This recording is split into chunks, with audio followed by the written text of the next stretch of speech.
Ladies and gentlemen, welcome to Beat 'em Up Wrestling. This is the AEW 30-year anniversary of Chris Jericho, and boy, what a show. We have so much to talk about.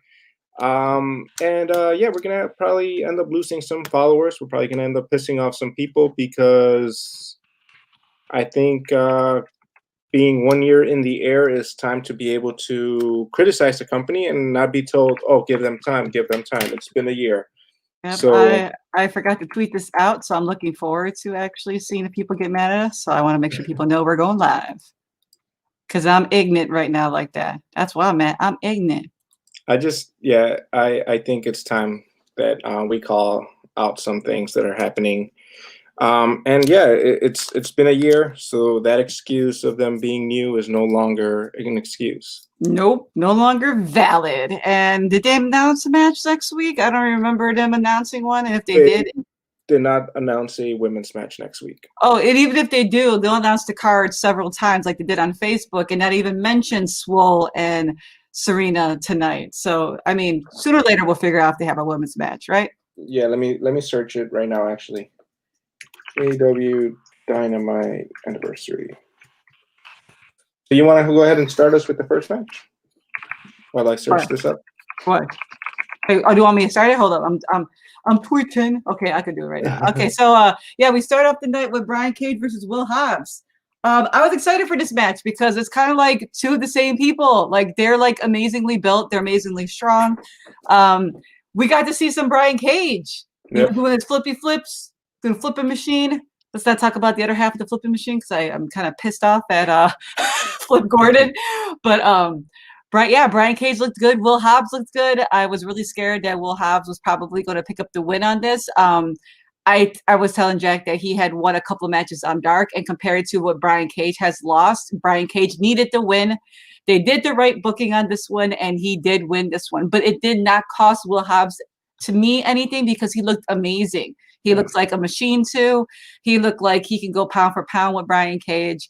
It's going to be amazing to see what this guy does going forward. He needs to get on the mic.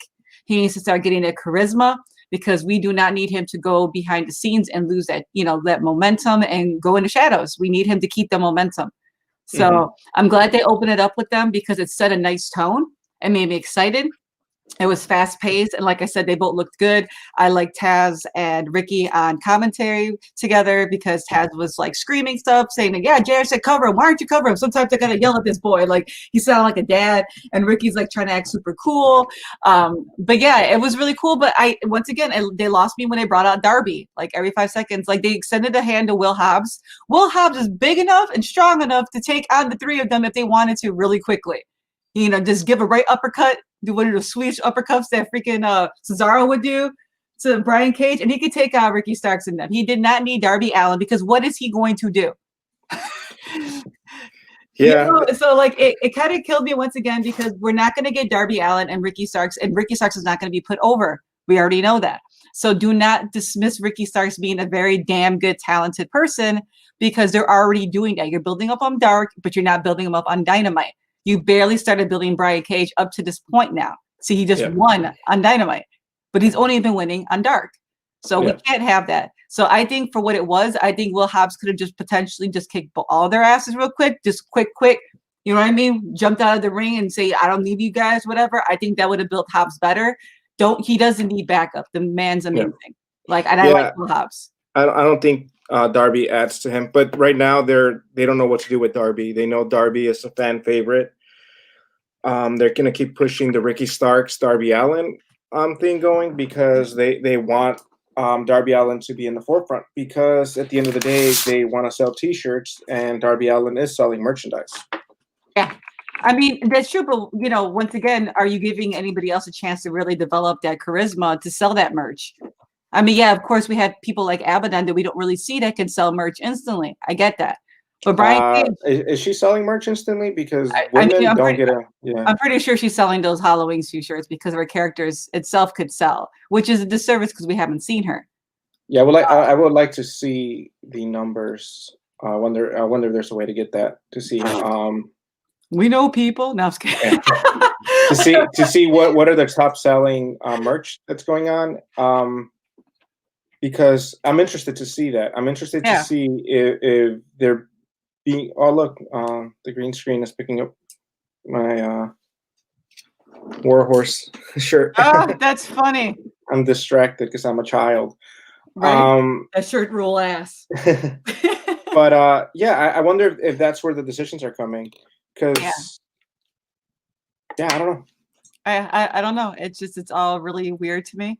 Best friends keep getting the push, so maybe their t-shirts are selling or something. I would like to know that. I don't know why I would like to know that. I guess I'm just being curious. It's just interesting to see, you know, the dynamics and things like that. Like, is the women division doing good enough where they don't feel like they need to do other things? We'll get into that in a little bit though. So we get sorry. I'm gonna stop. All right.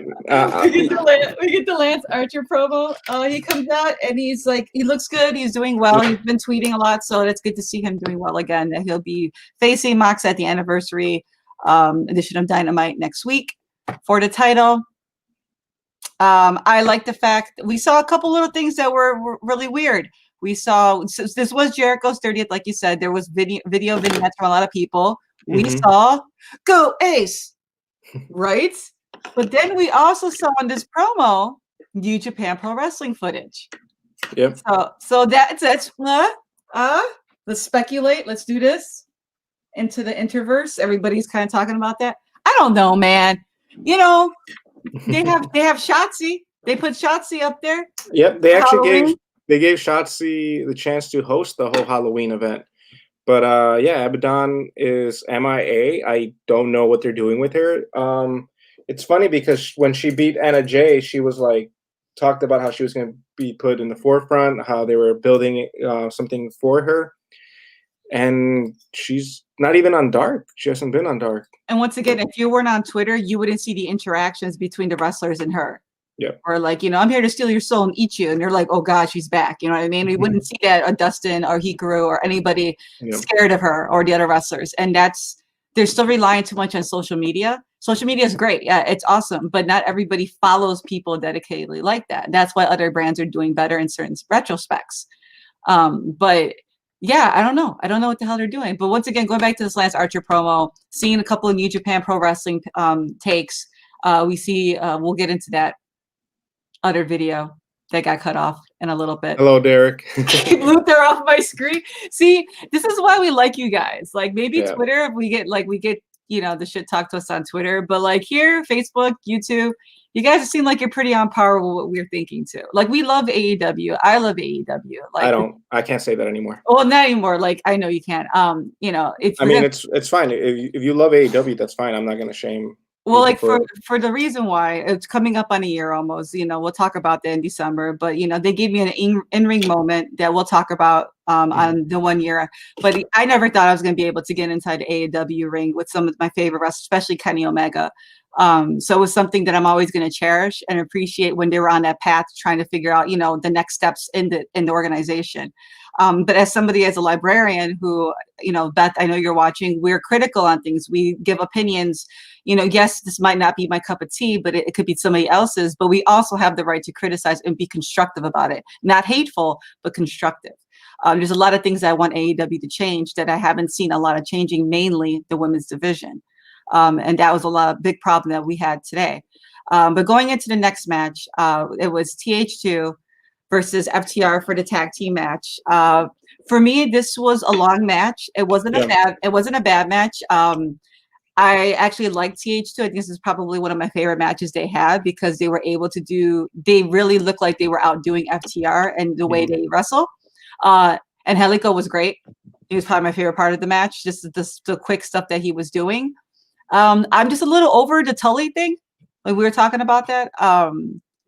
Yeah, it's like it's not that I'm over Tully. It's the fact that they're using what they're doing. They're using him in spots that doesn't really add to the to the fact that of the match. Like so, they set this whole thing up.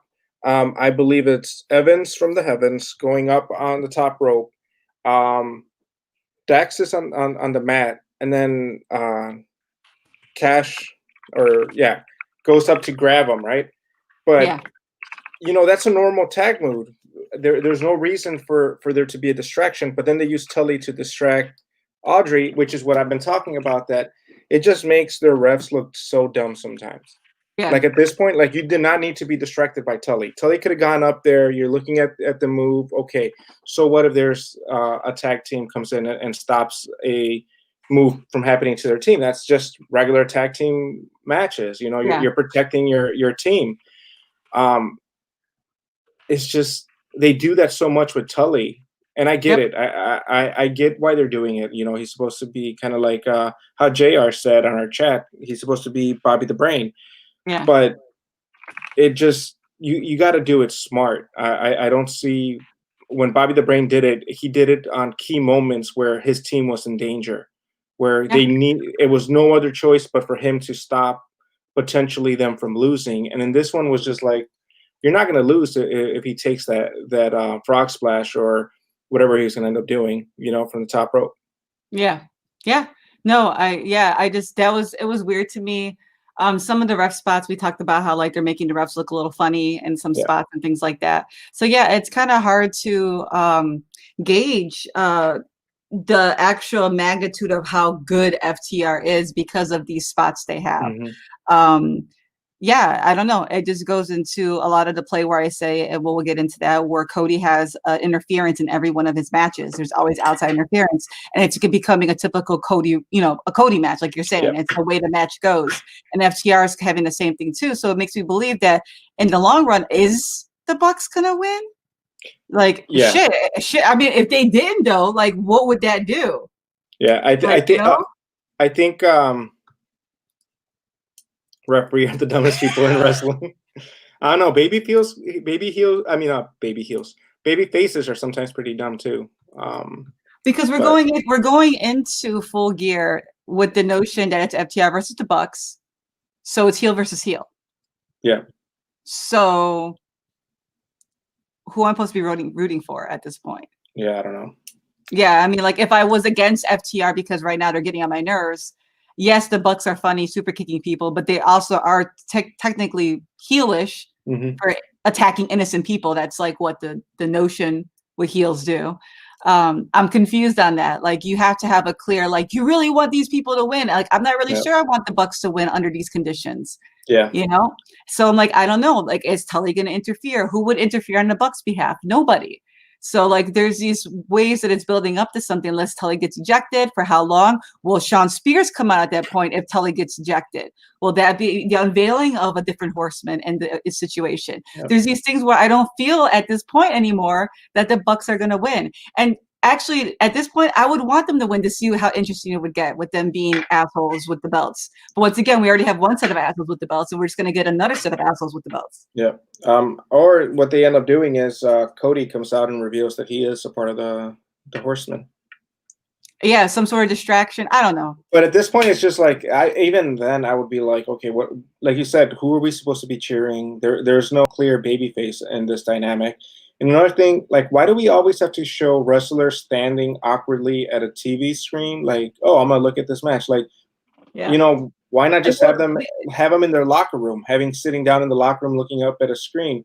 It just seems so overdone with that segment, and a lot of companies do this where they're just standing. They made fun out of that segment. They made fun out of it before, but I think this was done so they could super kick the cameraman. Which was like the selling point could have been like they could have gone through the backstage, stopping at different TVs, making their way by the entrance, and then super kicking, maybe make it a little different. But as somebody who made jabs at it and then they did it for reals, you know, like I don't know if it was for real. I don't know if it was a play on something. I don't know, but I just want to know. I hope there's something that gauges the situation a little better where I could feel like, okay, you know what, the Bucks are a little too much. Maybe I do want FTR. Maybe I'll switch my opinion, you know, or maybe the Bucks are like, you know what, we're going to have to change our tactics. They do have 3 people versus 2, you know, and maybe I'll start switching over to that. But there's not enough for me to kind of go either way. And I haven't watched BTE, so I didn't watch it this week. I was too damn busy. So I don't know if anything was unveiled in that. So if you guys do know something, just drop a comment. I don't care about spoilers. Yeah. And then the other thing that I was going to say about this is, so you know how we made fun out of how WWE was was booking the Revival with the whole back shaving segment and all this stuff, and Yeah. like we felt like, you know, the Revival's it's a good team, you know, they should get respected. But then we get FTR come up to AEW, and they're getting this whole weenie segment, and I think Yeah. that weenie segment kind of is hurting them too. They made T-shirts of them looking like weenies. It's just kind of like, I don't know. It's a little bit of low ball there, like low hanging fruit that it's easy to make fun of or something like that. It's just, I don't know. Yeah. Yeah. There's some people are saying on Twitter how they have That's a good point, Derek. they have, what was it? He says that Cody can't be a part of the Horsemen because he's always been Horsemen versus the Rhodes family. And we'll get into that too, because I think the idea was maybe Cody wasn't sure if there was everybody had that heel feeling from Cody when he came out the way he was acting, and then he clarified that today, which was kind of funny in the match, because you know, I don't. How did he clarify it? He was like, "Oh, because I have dark hair and people think I a certain way." Remember, he's like, "But I'm behind you guys," and he did the whole crying voice, the Cody Rhodes crying voice. He's saying the referees are gullible. Yeah, the referees are, especially in AEW for some reason. Yeah, no, I had some people, I'll get into it with the women's division because I had some people responding back to me about supposed storylines that are going on right now. But we'll get into that. Where are the storylines? Are they online again or? No, it was some of it during BTE and things like that. But once again, it's assumption. It's an assumption that we online stuff that like I work on a computer all damn day. I'm editing videos for my library, and I'm back on here only to do this. I'm on my phone sometimes. I try to take a break, read a book, you know, play a video game, which is still screen time. So like I'm trying to put in all this other extra and then all this wrestling that's going on. And it's great wrestling, don't get me wrong. You know, even things with Roman and stuff like that, like that's good wrestling. But it's a lot. It's expect me to tack on even more. God, I haven't even caught up to the G1, so don't even get me started. We get a quick MJF promo. This one was about Jericho still, right? Yeah, this was a Jericho promo he had about his inspiration, blah, blah, blah. Meet your heroes. Yes. Yeah, meet your heroes, which is not always the case, guys. Don't always meet your heroes. I mean, except if it's Asuka. If it's Asuka, I just want to dance with her. Let's not get into that. You want to dance? I just want to You don't want to meet her. You want to dance with her. I just want to dance with her. I just want to be happy with her. She just has that energy, that good energy. But yeah, it's small MJF promo. He's kind of the same stuff, kissing his ass. It's setting up for the Jericho thing at the end. That's all. That was the whole purpose of this promo. Yep. But then we get the Cody versus the TNT champion Brodie Lee in a dog collar match. This match was a typical Cody match. He cuts himself early. There was a bad camera angle where you actually see the blade on his right hand. And then again, the camera guy or whoever was in the back editing or fixing the camera shots keeps it on him where he actually puts the blade underneath the apron. The apron. Going toward Arn's direction. Because the camera was supposed to distract you with Arn being right here, but he's going like this and he's trying to dispose of it. And I'm like, no! So there was the suspension of disbelief was broken, and now we know wrestling is not real. Yep. But this match was good. The chain kind of became a distraction and kind of ended up becoming hard for them to actually get through some of the moves because it kept on getting in the way, which is typical of a dog collar match. It becomes very dangerous because of it. You really can't predict where the chain is going to go or how the chain could trip you or something like that. But I just hated the results. I hated that pretty much Brodie Lee was just there to hold on to the title while Cody filmed his show. And now that Cody's back, he's taking the championship back from Brodie. Yeah. And the Dark Order has been getting buried for months now. And with this, it's like, what's the point of joining the Dark Order? Anna Jay shouldn't even be a part of the Dark Order. Anna Jay is a winner. Why should she be hanging out with losers? Yeah. It's just one of those things where, once again, I am confused about the booking. It was a good match though. Like, I feel like there was really good parts. There were strong parts that I really liked. That Brodie Lee looked very strong. When he kicked out at 1, like toward the end of the match, he, like you said, Brodie gets cut. He didn't get cut. Yeah, you know, he didn't get cut. Brodie did not get cut. I heard The Rock is a really good person to meet. Yeah, I heard he's super, super humble, super sweet. But yeah, no, Brodie gets it's the obvious, like, he didn't get cut. I mean, Cody took most of that move on the table. Joe saying wrestling is real. Shut up, Joe. I mean, like, for what it was worth, like, once again, it's a Cody match. It's storytelling. It is storytelling. He's dramatic. He brings his flair from, you know, some of his acting and things like that. But we don't need every huge match with Cody to end in him being cut and blood everywhere. You know, he can still just tell the story in the ring. He did that with Warhorse. He did that with Sun and Kiss. You know, there's matches he can do that where he just doesn't need to do that. It would have been more entertaining to see him not cut and to see Brodie cut, because then you're chipping at the exterior, so the loss on Brodie would have been more believable. You know, like, because maybe he is getting it, but maybe Brodie came in too cocky. You know what I mean? Like, then it would have been a little bit of more of a different dynamic. But then seeing Cody bleeding, Cody coming back, things like that, you know, it was hard for me. Yeah, and just especially since every single Cody's match he's cut himself, so it kind of takes away a little bit from the like the very first time he cut himself, when he's like, I don't need a partner, I need a brother, like, with the blood and all that stuff. Like, it was very dramatic. It was very, like, iconic. The blood served its purpose there. But when you constantly use the blood, it kind of waters it down, and it's not like, oh, okay, there's Cody bleeding again. Oh, look, Cody's bleeding again. Well, once again, he's bleeding again, you know, like, too damn soon. Yeah. Yep. If it was going to be lost to Cody, it should have been at Full Gear. Like, or, you know, a pay-per-view event. Like, Brodie deserved that. I get it. I get it. He could have declined. He could have been like, no, I'm going to fight somebody else. He could have been that guy and work it up to Full Gear, you know, and it could have made him look a little weak. It could have just made the Dark Order a little shaky, because it has been a little shaky, you know, especially like Evil Uno and things like that. But I don't know, man. I'm just mad. I liked Brodie, but see, I'm conflicted because Cody had a good run with the TNT title, and he made it entertaining. He made it, like, exciting. So I like that. You know, I wish they would have kept that dynamic of, like, I don't care who I challenge. It could be anybody with Brodie too. So then you wouldn't feel like you're missing something with Cody. But if Cody were to bring that back, then it's like, damn, I still like that aspect of it. But at the same time, I still really like the Dark Order. And this is like the Dark Order, the thing that's been failing for the longest, but now is hot as hell. You know, and I think it's hot as hell if you watch BTE.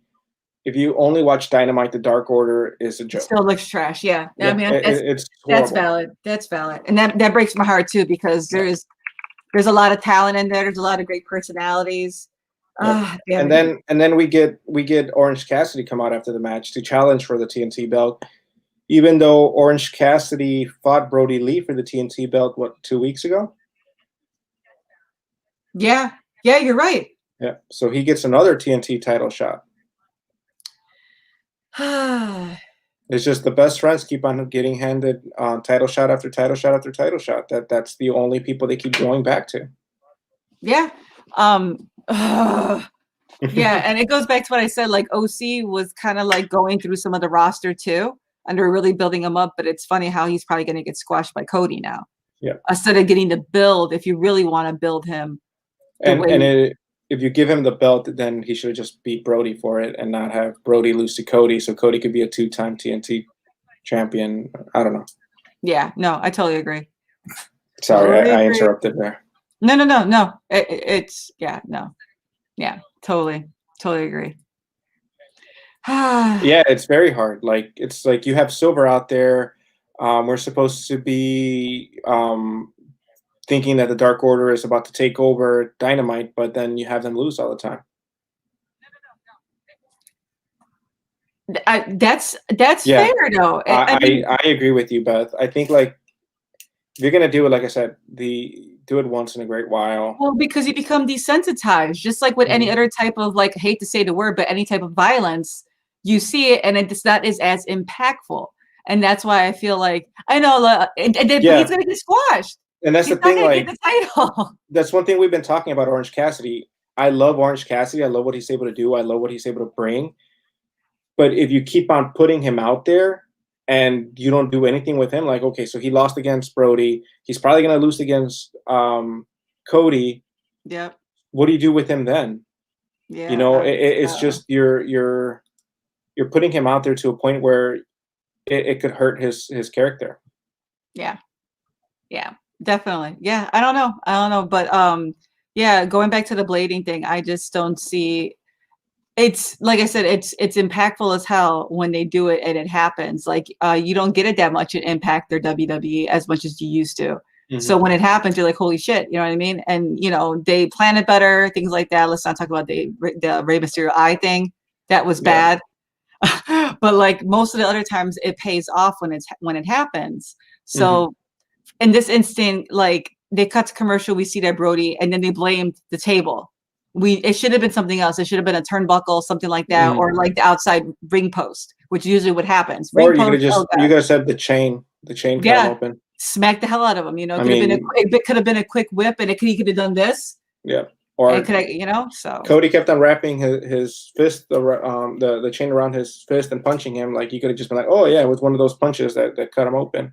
Yeah. You have a prop there. You could have but I don't know. But yeah, Cody is a 2-time TNT champion now.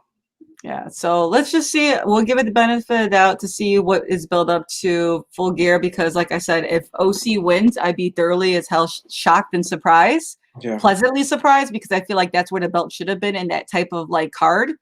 So it leaves it open to people like, Ricky Starks and, even Darby Allin and things like that. Jungle Boy, Sammy Guevara. So to see that type of, interaction would be captivating. So I'm not going to dismiss it. Do I put my money on it? I'm not a betting type, so probably not. Yeah. But yeah, we'll go into the next, which was a short Kenny Omega interview. Talking on it. Yeah, he mentioned Hangman so many times. If you guys have not seen the Hangman contract that he signed for the AEW Championship match, please do. He mentioned Wardlow's boobs, that he doesn't want to fight them. It was just, but man, it's like the man got to wear a patch on that eye for the rest of his life now that Dominic's in WWE. That poor guy. Come on now. It was more horrific seeing Seth puke than the eye shot. I didn't expect that part. I was like, oh, I hate you for that. But yeah, Kenny throws some shade. He basically is doing the same thing he's been doing every time he's on commentary, basically counting out Hangman. I'm all here for it, though. I'm here for this. So this is the only part that's really bringing me back to AEW right now. I love that he gets on saying there's some single competitors and tag team like Hangman. Kept on saying that Hangman was a tag team. Hangman. I guess he forgot that Hangman was a singles wrestler forever, and then teamed up with him. But yeah, he was trying to just play it off. So now I'm starting to think. Before I was like, oh, Kenny's gonna win this tournament. I'm starting to think Hangman's gonna beat Kenny. I don't know. The way it's setting up. It could be. I don't know. It's gonna be a good payoff, though. Yeah. It's gonna be all types of feels.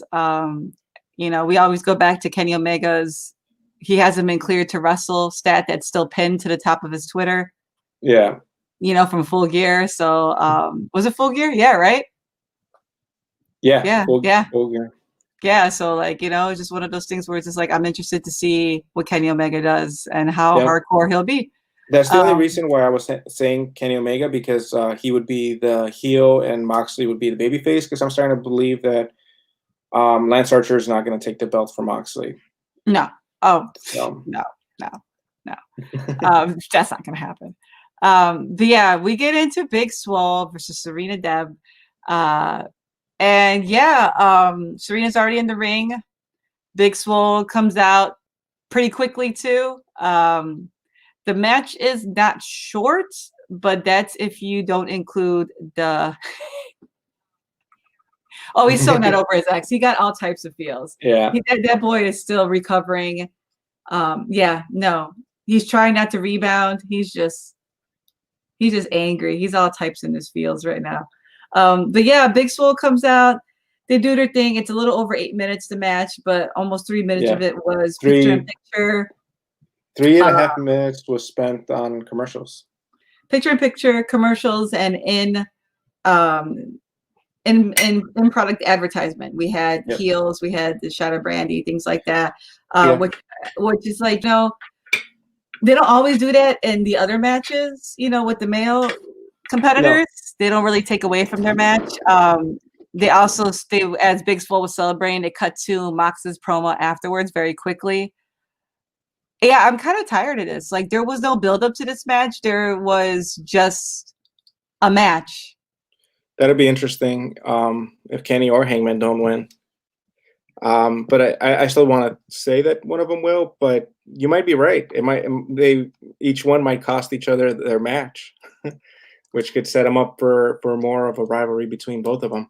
I think if that happens, because I still feel like Mox is not going to. Hello, Mighty Megs. Yeah, I think the first half was decent. The second half was trash. We're just talking about how the single women's match that AEW Dynamite has every week is just put out there not to build story, not to build talent, but it's put out there to promote AEW heels. It's put out there to promote little brand toys like it was in the past, or now this week, A Shot of Brandy, the YouTube channel. So it is just a reason to throw a singles women's match to be like, hey, look, we care about the women's division, although we're only going to give them one match a week. That's how it's pretty much been this for the whole year that AEW Dynamite's been there. I think there's been only 2 or 3 times that they've had 2 women's matches. And of course, one of them was always the squash match, because they can't spend more than 10 minutes on their women. God forbid. No, the women are not good enough. The women don't have the talent to hold the attention of the audience for more than 10 minutes. Hikaru Shida is not even on their Dynamite for, again, another week. So the women's champion is just, who knows where she is. There's no storyline being built for her. We're getting a pay-per-view coming up, so I'm pretty sure they're going to throw something together or another where it's either going to be Britt Baker or somebody, or Nyla Rose, or one of the usual women that they keep pushing and stopping and pushing and stopping. They will be the ones to challenge Hikaru Shida. They will say how Hikaru Shida is such an amazing talent, how she's a fighting champion, although we don't even see her on Dark. We don't see her on Dynamite. It's a shame what they're doing with the women's division. There is no longer any excuse anymore. I will not accept the stance of AEW saying, like, you got to give them time. You got to give them time. Well, it's 1 year mark. It's a 1 year mark. Well, like what happened was on and DDT Divas, she brings up great points. Like there are storylines, but once again, we take away from what you were saying. Let's not even include Dark. Let's say that you're a person that comes home from work and what you do is you see the programming that's on television. Say you don't do too much YouTubing, you're not on Twitch, you don't do any of that stuff. You don't see any of the storylines that progress out of that way. What have you seen of Tay Conti being in a Dark Order on television? Just that promo shot when they came out with the contract. We haven't seen anything more of that. So we don't really know what that's going on unless you're watching Dark. See? Anna Jay and Brandy. Storyline, great. But you know what started with their male counterparts. Do we really have to have storylines based around the men? Can't they do something on their own? Does it always have to be beef on beef with their sticking up for the males? It's like they can fight. Anna Jay can fight anybody. We don't have Abaddon. Like you said, we have Hikaru Shida not doing anything. The number one contender, yeah, that's a storyline in itself, I guess, if we're going off the ratings. But do we have to say, okay, yeah, Nyla Rose is the number one contender against Hikaru Shida again? There's no storylines. When was Nyla's last match? I don't even remember, but that was the ratings that put out. I want to believe. Yeah. She's still that's how shitty this women's division is. And I'm sorry for using that word. And I'm not attacking the talent, because I think they have the talent to actually do something with it. But that's how disrespected this division has been, that your number one contender has not seen action in weeks. Yeah. Let's see some of the comments real quick. If you want to say something, go ahead. No, we'll just start off. And that's the thing is AEW Dark. We were just talking about the fact that we had like Will Hobbs. He's was winning on Dark. Same thing with Brian Cage, but Brian Cage needed to go over. They did give him the win, but it just sucks that we're seeing them win only on Dark. Yeah. So we get those situations where I feel like there's got to be something Dark. And if it's that BTE thing, I don't know what they're doing with that. I didn't get, like I said, I didn't watch this week's BTE. So please clue me in if you guys think that's going to be a title. I don't know what's going on with that title. And you know what? You guys know, if you guys follow me on Twitter, when Jordan Grace came out against Rohit, I lost my shit because it wasn't a thing about like, I'm not going to fight a woman. I'm not going there. He did not want to fight Jordan Grace. He was like, nah, I'm not touching this girl. She's going to whoop my ass. And that's the whole point, is that Jordan Grace comes out as a threat. These women should be coming out as a threat. They're talented athletes. They're wrestlers, not women wrestlers. They're wrestlers. You know, and that's disrespectful in the sense that they think that they can't do these things. That's why I feel like Impact right now has a great thing going on with the women's division. Everybody still gets a small storyline. If you didn't watch Dark, if you didn't go on social media, you would only see the stories that come up every week. You would only see the slow build they did with Thunder Rosa. But they're like, man, Hickory, she hasn't been on for weeks. What's going on with her? Or, oh man, you know, what's going Britt Baker had a storyline, which was great. She did have a storyline. Let's give her that much with Swole. There was a storyline, but she was injured and it slow burned forever. And that's all they banked on. We had all this other talent. At the end of today's episode, we saw Nyla come out with Vicky Guerrero. Oh shit, I forgot Vicky was there. Yeah, like they made Vicky Guerrero her manager and they haven't done anything with her. And then to add to Dark, a lot of people don't even watch Dark anymore because it just became the AEW signed contract beating whatever indie person they bring in. So like people started watching other promotions like Impact's on Tuesday. I'd rather watch Impact than watch throwaway matches on Dark. So yeah, go ahead. No, I was gonna say Mighty Migs.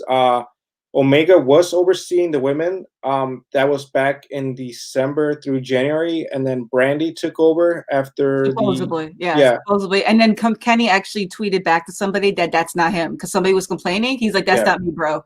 And he literally put that out there. So I mean, we can go off what he said.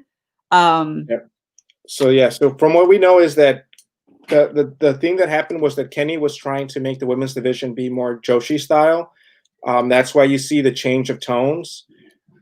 He was trying to make it more sports-like. That's why Riho was the champion. You were seeing a lot more Japanese-style women's division. And then Brandy came in and said she wanted it to be more sports entertainment, more like WWE, more storyline-driven. That's why she did the Nightmare Collective.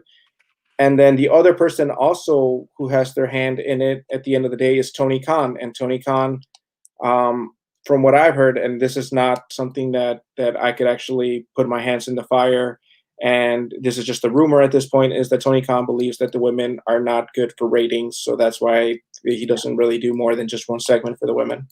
Well, and we noticed that like when they had the women in the first hour, ratings did drop, and now they're always stuck on the second hour and almost close to when there's only 30 minutes left. Yeah, you know, and so it's one of the things. Yeah, Thunder Rosa did change that up a little bit. Joshi style, the last comment that Mighty Mix put up. It's just one of those things where you can see where if Omega was, let's say he was in the role, I'm gonna do hypotheticals. Say he was in the role, you could see what inspired that. You know, you had Yuka, you had, you know, Shida, you had Riho, you had Emmy, you know, you had these people come out and they were amazing, you know. I mean, you even had some of the Jamie Hayter from Stardom. You had a lot of the even the European and American women were signed because they had more of that Joshi style. Yeah, it feels like they just have it just because they said they were going to be equal opportunities. But at this point, it's more disrespectful what they're doing with it. They should just either go all in and really push the women, or just say, you know what, we don't have time for a women's division right now, and drop it. Yeah, because you know, or if you want to build on something, okay, say you don't do, and this is marketing 101, you know what I mean? This is business plan 101. You're forgetting about an audience that doesn't watch these things. Okay, so let's say Anna Jay and Brandy had something going on BTE. Show that clip or whatever and say, like, you know, this is passed on Monday, Anna Jay, and, you know, had words or whatever, and blah, blah, blah, and show a small clip and then show them backstage having another interaction. Follow through. Have the follow through. Stop making me connect the dots, because I'm not doing that with the male counterparts. We're not doing that with Kenny Omega. We're not doing that with Hangman. Nope. You know, we're not doing that with them. And that's, I mean, look at what they did with Lance Archer and Moxley to make it a full storyline. They literally grabbed stuff from New Japan and they're like, hey, we already wrestled in January. But they don't do that with the women. They don't say, hey, on Riho and Emmy. Yeah, on Dark we did this. Riho and Emmy, hey, I was your teacher. Now the student must overcome the teacher. they don't do that with the women. They don't even bother to do segments like that with the women. There's no vignettes. There's nothing. The only one they've done that to is Britt Baker. Britt Baker, they have invested time in her, but it's like you can't build a whole division on one person. You have to build the talent around her. Like, what was the purpose of you signing Abaddon and we haven't seen anything from Abaddon other than she came out, beat Anna Jay, and that was it. Yeah. Beth says last week all of the mans were featured on camera, and Shida is only name checked by Cody in his promo and not seen. This week too, where was Shida this week? We didn't see her. All the champions were there. FTR, we had Moxley, we had the TNT title. That was done again this week. And like, how hard is it to put together a promo package? Remember guys, right? The Kenny Omega one where he was like in the mountains, running up Rocky style, doing stuff. Show Shida getting ready for her next opponent. Opponent, I mean, get her, hype her up, show her that she's a threat, that she's working on her craft, that she's here, that she's meditating, she's doing what you think Shida would do, and it still builds a character around her. Not necessarily a storyline, but it makes her relevant. It gives you like, oh yeah, they're showing Shida, she's getting ready, she's gonna whoop somebody's ass next time we see her, and then we don't have to see her because everything doesn't have to be a match.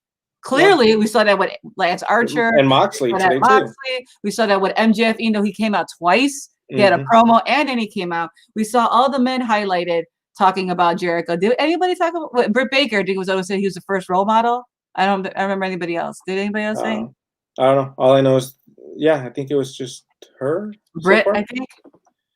But Joe, they have the same amount of time as NXT, and NXT and Impact also only has 2 hours weekly, and they Impact doesn't have an online show like they do on AEW Dark.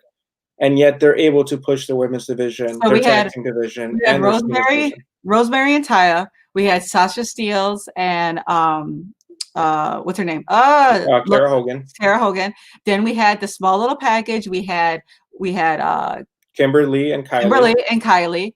They talked about Susie, so that's still including Susie. We had Jordan Grace. We had Jordan Grace coming out. We also had Jimmy. We had Havoc and Nadia being shown in the back. Getting ready. But like you said, Jordan Grace got elevated, and now she's going to be in the X Division Championship. Like 2 seconds, she came up for like literally under like not even 2 minutes to do something. And AEW at this point, like if I was a woman in wrestling, the only reason why I would sign with AEW is if they throw a lot of money at me. A shit ton of money. Because I know they're not gonna feature me on TV. So my stock's going to drop. I know that I'm not going to be wrestling or doing a lot of stuff there. So pay me for the money that I'm going to be sitting down. Yeah, or give me a 1-year contract. Let me feel it out. Give me the ball. Yeah. So if you don't like it a year, you can go. But it's probably not a year contract, which probably sucks. But at this point, like if NXT comes at you and says, hey, we're going to give you this much money, and AEW comes at you and gives you this much money, unless AEW is willing to like give you way more than what NXT is giving you, at least NXT, you're going to shine. You're going to make yourself more valuable. You're going to be able to like do what you love. And that's why like all these rumors that Tessa's going to go to why would Tessa go to AEW? Why would anybody go to AEW at this point? Yeah. That was a long rant. I mean, passionate. Yeah, honestly, the way that they're treating the women's division, I'm at the point where I'm just gonna watch NXT live. I'm thinking of doing that next week already. I mean, because Ember Moon closed it out. Yep. And I was excited as hell to see her come back on TakeOver. I didn't expect her to come back. I there was rumors that it was Tony, and then when she came out, I was like, See, AEW, I don't know if they're making it up as they go. They have their group of friends. AEW literally is WCW 2.0.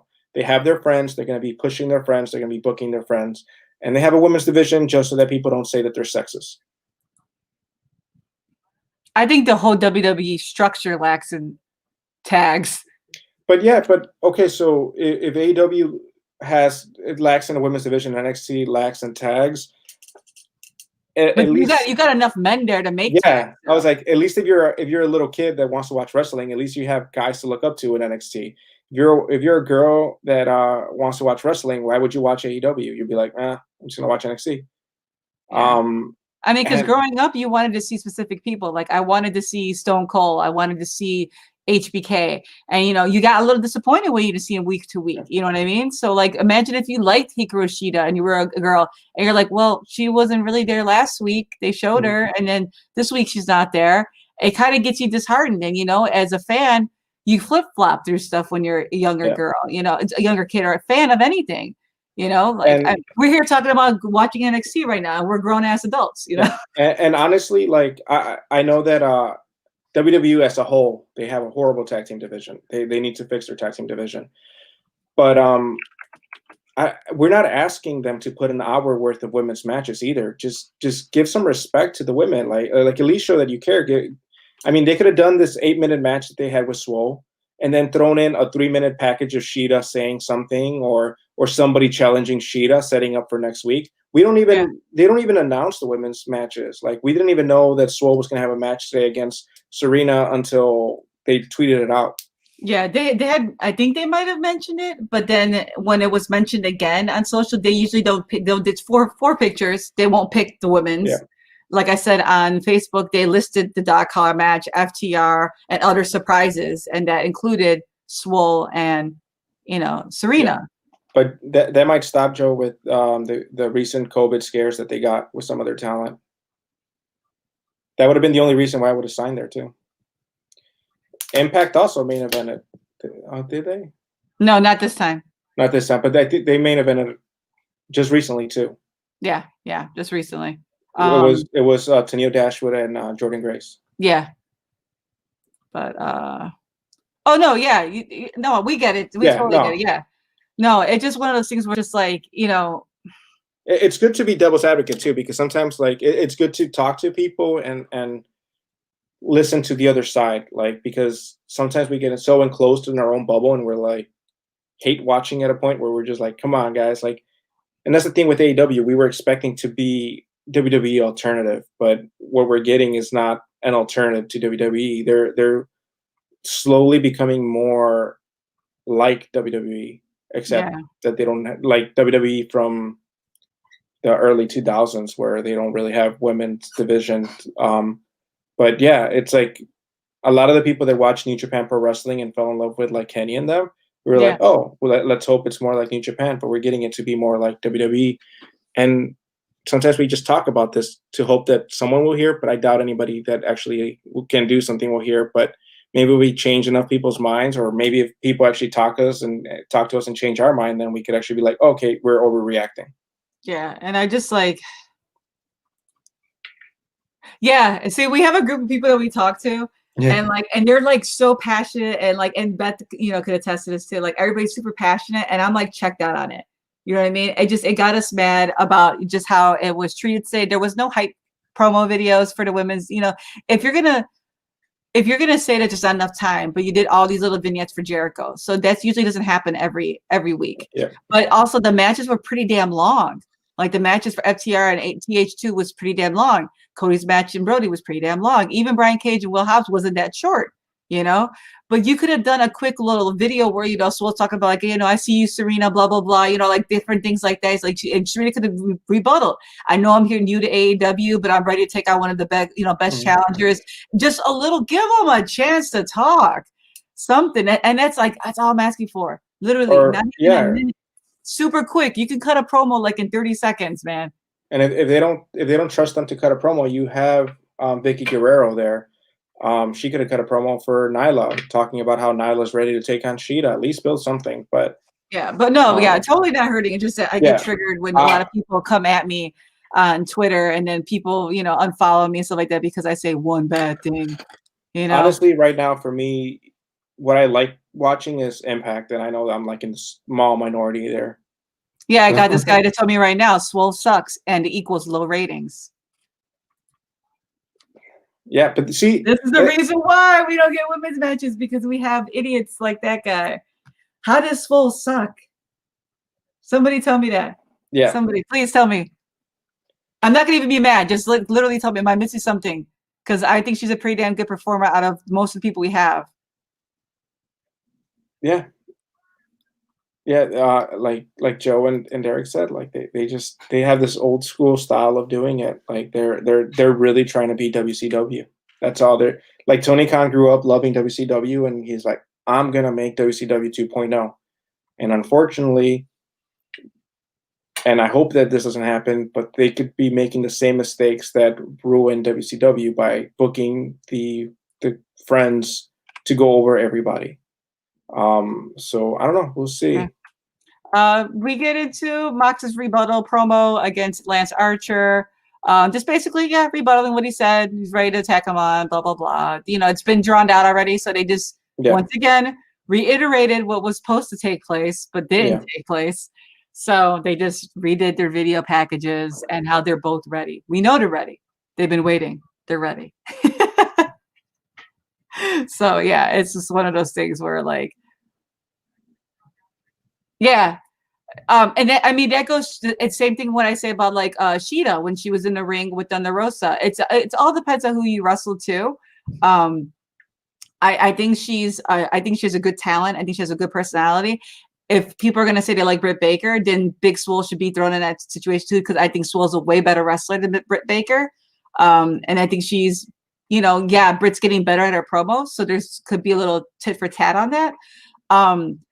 But once again, we don't see her as much, so we don't, and she has her own, autoimmune diseases too. So I know she probably can't beat her as much as she hopes or wishes she is, or maybe it's other circumstances, or maybe they just don't book her. I can speculate. Someone, literally said equals low ratings. Yeah, I don't think she equals low ratings. Equals low ratings. I was like, damn. I think. How do you feel about Brandy? Like, I want to ask him, like, what's your take on Brandy Rose then? If you think Big Swole sucks, I think that their women are not as smooth as other promotions. Many of them are, but that also the only way to get better is with more experience. It's like when you go to a job interview and they're like, you don't have the experience to get this job. Yeah. And then you're like, okay, so how can I get the experience? Well, go get a job. But if you can't get a job to get the experience, then it's that paradox. Like, oh, these women are too green. All right, but they need to get better. But we don't have time for them to get better. Yeah, and it sucks though, because like, okay, say for example, like let's just throw out the whole like what the state of the world right now. Maybe you're not comfortable being in a ring and sparring all the time, but there's other ways to get the point across. It doesn't always have to be in the ring. It could be in those promos. It could be in those segments. It could be on BTE even on BTE. There's not a lot of women interaction, but it's just yeah. But then there you go. Start building up Anna Jay. Got a lot of love. Anna Jay got love. Thunder Rosa got love, but they don't want to pay Thunder Rosa, so they're not going to get Diamante Evilise. So I don't know. Where are we at? Are we at that one thing? Are we at that one thing? That thing? Oh, before we get to this one thing. Let's see what it says. Yeah. The ratings don't mean anything anymore. Yeah.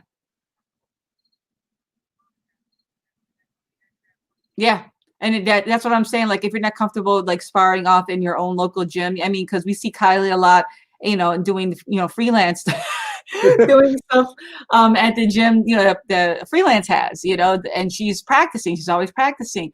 But not everybody feels comfortable enough to do that. But there's ways to still, like I said, get a storyline across if you can't do all the in-ring work. But even when you're there and you get tested and you feel safe within the arena, there's got to be a place for these people to actually train. Like there's got to be something. But let's also not sugarcoat it. Jericho gets all the love. And as we see in this next match, there was botches galore. Not even this. Can we talk about how like Ultimo Dragon got cut off? Oh yeah. Ultimo Dragon. They give promotions for everybody. Another New Japan Pro Wrestling, like, so it's like another like, you're like, oh my god, they're crossing over, and then they cut off his damn mid sentence. Like they could have edited it better. It just seemed a little disrespectful, but whatever. To put in Paul Stanley from Kiss without his makeup, you know how painful that is to look at. The guy should be let out of his house without face paint. Yeah. I'm going to go on record and say that none of those men in Kiss should be let out of the house without face paint. But I was pissed as hell when I cut him off and then I saw his mug on my television. Jack walked out. Like, and I thought he changed the channel on me, but no, I went to commercial, and I was like, "Don't change my channel." You know, I gotta see how horrible this train wreck of a put together tag team is. You know, because that's why AEW has so many tag teams, because they put together a bunch of nonsense. Yeah, like this Serpentico and Luther should not be in the main event. No. But you put him in the main event against Chris Jericho and Jake Hager. This match was a mess. It was not a good match. It was bad. This is what you have to go up against NXT. Shut up. Did they cut off Tanahashi? Because I marked out, so maybe I just missed it. I marked out before I found out. Man, that's not up. So I was like, "Go Ace," and that's all I said. And I just looked at his hair. So all the non-natural English speakers got cut off. See? and let me just, like, as a guitar player and the guitar in the back, like, I respect the music and I do like some of their music, but damn, boy, I know it's spooky season. I know you got that in your car somewhere. Do not come out your house looking like that. Yeah. Craters in his face. This match was bad. I don't see what this added to it. Okay, Chris Jericho does the Judas effect on Luther. They were struggling through the whole match, both Luther and Jericho. It just looked bad. Yeah, they were struggling. Yeah, and like I said, Serpentico, San Juan, you know, Puerto Rico, I would definitely want the push he had, but this felt like just a match for Jericho just because this was his night. You know, why don't you go against the Lucha Bros? Oh, wait, you can't because you're too damn old and you can't do it. You know, and I'm pretty sure the Lucha Bros are like, I don't want to fight Hager because I feel some sort of way about Hager. You know, like it's just, it annoyed me that this was the main event. I mean, shit, like, I don't know. This was just, it made me mad. Yeah, Luther was missing steps there too. Like, super. I guess we could blame it on the heat. Nah. Shouldn't be on YouTube. I don't know. I wouldn't go that far. Luther has a spot, and that's the death matches. So he gets a spot over all the women talent. I'm not saying I'm not saying on TV, but no, I think I think they need to bury his ass like they did to the Nightmare Collective. They need to just bury him. Serpentico can carry his own. God dang it. Man, Joe's not a Jericho fan. You know what? I was a huge Jericho fan, but I can't agree with some of the shit that he's been saying lately on Twitter. Yeah, you know, and I get it too, and that's cool. But once again, it's like, I get it with Jericho's night. Do we need to see him? Yeah, this was just not the night for it. Could he have wrestled earlier and still could have done a whole Jericho Le Champion type bullcrap, you know, with the ring and everybody comes out. They could have still done that. And they could have maybe ended the night with Cody wrestling, which would have been probably a better way to do it. Because this match was bad. And he did another ending of a Dynamite with Hager. It was like 2 weeks ago. And that was bad. Stop giving me freaking Jericho and Hager. Or Jericho could have just came out at the end, not even a match, but kind of do the celebration that he did. Remember when he did the celebration Le Champion, where they had the blow up things and all that stuff? Like, they could have just done that. Done that. I would have been fine with that. Yeah, it's just, I don't know. It was just a really bad match. It just. Oh, let's not talk about who's friends with who, because there's a lot of contracts. Because that's most of AEW. AEW is just, hey, who's your friend? All right, he's got a contract. I know, but I feel you, Derek. Yeah, I was a little perturbed by tonight's. Like I said, I'm torn. I like Serpentico, so. Yeah, I think Jericho definitely needs to hang it up. You're right, Joe. Yeah. You know, so at first we were like, are they doing an SNL throw to, oh my God, if you keep clicking it. We keep clicking it at the same time. We thought, we're like, is he really going to pull, why does this feel like SNL? Are they really going to pull this like whole Lorne Michaels type credit roll? And then they did. And of course, you know, it was all Jericho. Jericho does everything. Talent, fans. Catering. Cameras. The COVID. He did not put that up there. I had to say it. That guy's just getting on my nerves. And mind you, this is somebody who's been like dying to meet Chris Jericho. This whole situation in the world, this pandemic is he kind of broke my heart during it. Don't meet your heroes. No, I'm glad I didn't meet him. Speaking of Don't Meet Your Heroes, MJF comes out. Actually, I met him and he was cool, so I'm gonna give him credit. And he brings out a gift for Jericho, and it's Clown McClownison or something like that. It was a play on the clown word. But the clown also has another gift, and the gift is a picture of. It's a picture of MJF himself, and Jericho is not too happy with it, so he slams it over the clown. They have a stare off, and then they start laughing. It was that weird, stupid laugh too. You know, did you guys anybody catch during the Big Swole match? Did JR say? I hate DDP you. Yoga. If you bring up DDP Yoga one more time, Joe, I'm gonna Hello. find you. Hey, Gideon. Hey, girly. But yeah, no. Did anybody catch when JR? It sounded like he said Serena Williams. I don't know if he I feel like I need to watch that match over, even though it's gonna kill me and I'm gonna get angry again. I swear to God, I thought he said Serena Williams. Yeah, and Living Color was awesome. Thank you. I can still quote episodes. MJF and Jericho are gold together. I can't wait to see where that goes. It's gonna be a match. Yeah, it's gonna marry MJF.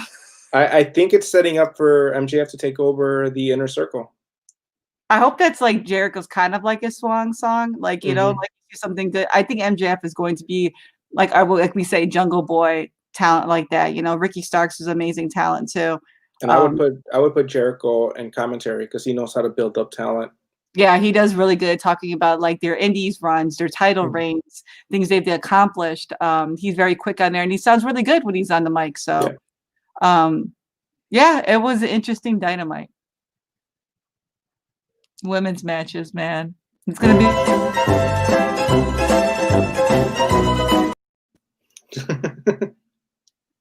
Dang it! Is that gonna be like the last clip we see on Twitch when this matches? Because what did you play it for? What did last time? Was it for WWE? Yeah, it was for WWE. And that was like I don't know why it took that still, and it was Lisa Simpson. It was for the Roman Reigns Uso match. But go ahead. Sorry, you said AEW Women's. No, I just want to see more. And you know, we had talked about doing a roundtable discussion again for the 1-year anniversary of AEW, which is next week. But it's just like I'm not seeing anything different. You know, I'm like, crap. Should I give it a little longer? Should I give it to Full Gear and maybe they'll surprise me? I'm done giving it more time. At this point, we know what the AEW is. We know what they're going to give us, unless there's a huge shakeup, which I don't see it happening because they're happy with their ratings. Their fans love them, honestly. So why should they change? There's no incentive for them to change. This is the product that we're going to get. So either you like what you're getting, or you move on. But don't stay there thinking that they're going to change for you. It's just this is what it is. And enjoy the things that they do good. They do good tag team matches. They have fun segments. But this is AEW. At this point, this is who they are. It's no longer they're a brand new company. They're still learning. No, like. They'll change eventually because, of course, everything changes. I mean, look at WWE changing over time. Look at WCW changing over time. But I don't see them changing anytime soon. I don't see them actually caring about building up other talent than what they have now. And then right now, somebody else has told me, sorry, but Swole is terrible. I said, but in comparison to who in AEW? Now, don't give me some Charlotte Flair to some Shar for Joe. Oh, no, man. The Simpsons are classics. That's what they are, though. Classics. Some of the new Simpsons is a little cringy, some of them. Some of the new South Park could be cringy, too, but some of them are pretty damn good. Yeah, that's one thing I do respect from Jericho is that he is there to build talent. Look what he did for Orange Cassidy, Jungle Boy. Tony Schiavone? I think he needs to replace. If I hear JR say Serena Williams, I think JR needs to go. Yeah, I think JR is the one that should be replaced. Papa Khan. Papa Khan. That's what we call him. Yeah, I mean, but you know what? Tony Khan is making money right now, so I don't think he has a reason to change. Their T-shirts are selling like crazy. AEW has a huge following, and some of them follow AEW like a cult. AEW could do no wrong. Yeah, but no, I'm just mad at somebody else says Swole suck. I'm not mad. It's just that, it's just that who can you give me somebody, compare it to somebody AEW, who is better than Swole that is active right now? Because even Sheeta's not active really. And I would take Swole over Sheeta.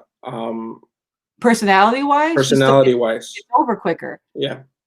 And Sheeta has a style. If you don't know Sheeta's style, then it collides. Yeah. Honestly, like if you want talent too. If you want a good baby face to go off against Britt Baker, Swole right now is the only baby face that I see being in that position. Yeah. Yeah, so they haven't said who because they're not going to answer me. Of course, there's no offense to you guys that are watching. Of course, it's men. Forget about our opinion on things. But yeah. Red Velvet doesn't have a contract. No. And Red Velvet is too close in style and looks to Brandy. I don't know if Brandy will be okay with Red Velvet getting a contract. Yeah, and we've seen Anna Jay wrestle, but she's still a little brand new to it too. Yeah. Yeah. But who knows? Yeah, who knows when that happens? I know that people are saying they're going to start traveling again, but it's starting to look like more states are going back to restrictions. They're talking about it now, at least. If I could see if Red Velvet was in a match with Big Swole, Red Velvet's smooth. She was in Mission Pro. She's smooth. She's a good wrestler. But like once again, I said sign like AEW talent, not non-signed. Give me a signed AEW talent. We haven't seen Abaddon. We really haven't seen Anna Jay besides her wrestling Brandy. We haven't seen Mel. We haven't seen Mel since the tag division. We haven't seen any of the people that were in the tag division. Diamante, she's not signed. Elise is not signed. Yeah, so I think she's under rated by a lot of the AEW fans. I think she could be a really big baby face. Yeah, but Cody won't allow that. Yeah, going back to this comment, Big Swole. Honestly, pick any woman from AEW and put them on Impact, and they'll probably have a better run. Abaddon on. Can you imagine Abaddon on Impact? Yeah. But well, I think unless you have anything else to say, Maria, I think we could end it right here. You told me she's horrible. She's not Sheeta or Britt or Statlander by far. I said Sheeta doesn't even have the airtime. In-ring Swole is better than Britt Baker, and she is. Chris doesn't count because her run was short and she's injured. And one of her last matches was in Revolution. She was sick. That was sloppy, but she was sick. And then she had the four-way, right? I think that's when she got injured in the four-way. Yeah, she got injured. She got injured in the four-way. But okay, but so they just named one person, maybe Chris Statlander. I would like to see Chris Statlander versus Big Swole, but Chris Statlander is gonna have a long recovery. Yeah. She had reconstruction surgery on her knee, so she's not gonna be there for a while. Can they name an active person? Britt Baker, I would take Big Swole over Britt Baker when it comes to in-ring. Big Swole and Britt Baker had a really good storyline going, so you could set Britt Baker to be your heel and Big Swole your babyface, and that'll be a good storytelling right there. Because you need to build two people to be able to tell the story. You need your hero and you need your villain. Yeah.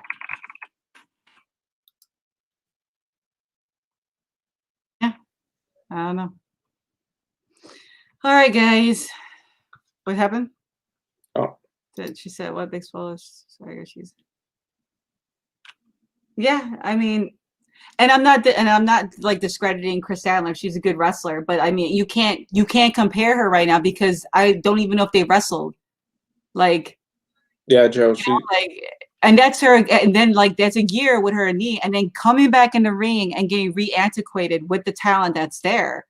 And how far did that talent progress? I mean, pretty much not that far at this point. So thank God for that.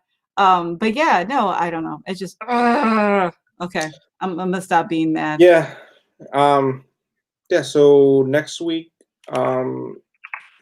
we'll be back on Wednesday for sure. I probably want to watch NXT. I'll have AEW on a small screen though, but I think I'm gonna be giving more attention to NXT, and we'll see how that goes. Yeah. Okay. All right. Sounds good to me. All right. Thank you, everybody. You guys take care. We will see you guys probably, I don't know, sometime this week. We'll be streaming something else. But yeah, Friday we were supposed to stream Among Us. So yeah. So we'll see you guys in a couple of days. But stay safe and take care of yourself. Bye, guys. bye.